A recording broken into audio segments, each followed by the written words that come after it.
Hi, I'm here today to talk about just general neck stretches you can do to keep your neck nice and loose.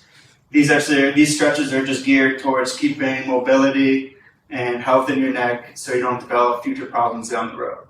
So the first stretch you want to do here is you want to tilt your head to the side.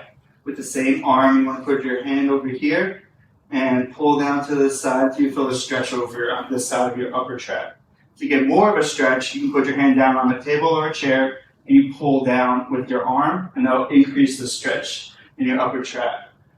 So for a stretch like your upper trap, you want to do sustained holds for about 10 to 15 seconds. You want to relax, so relax the stretch. Peter, what's a sustained hold? So holding it for 10 seconds instead of jumping in and out of the stretch, you want to hold it for the 10 seconds and not just quickly jerk your neck.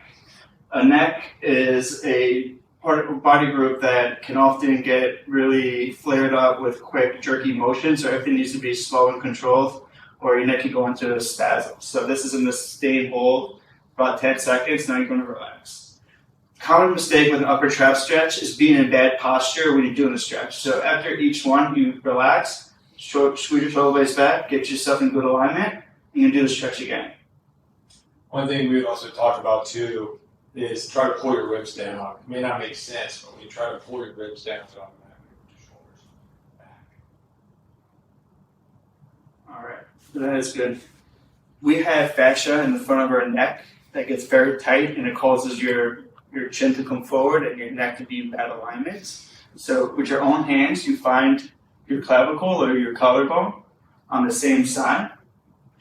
So you want to hold it here, now turn your head up to the side, and you can see this fascia being stretched, and you want to pull down on it. That's the same thing, 10 seconds, then you relax. And then you do the same thing 3 to 5 times, and that will stretch out that fascia in the front of your neck. So just pull your chin forward, causing a lot of stress to the bottom part of your neck.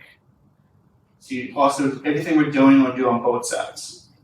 So the next thing, you can see how tight his fascia is here, and that's going to, over time, cause his chin to come forward, put a strain on the back of his neck.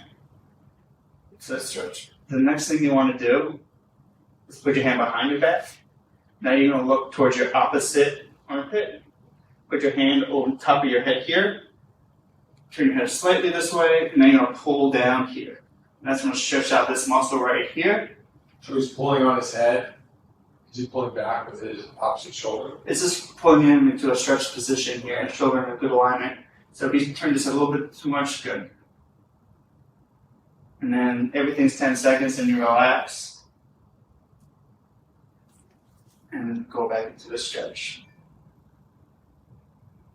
And those are just 3 quick, easy stretches to keep your neck nice and loose.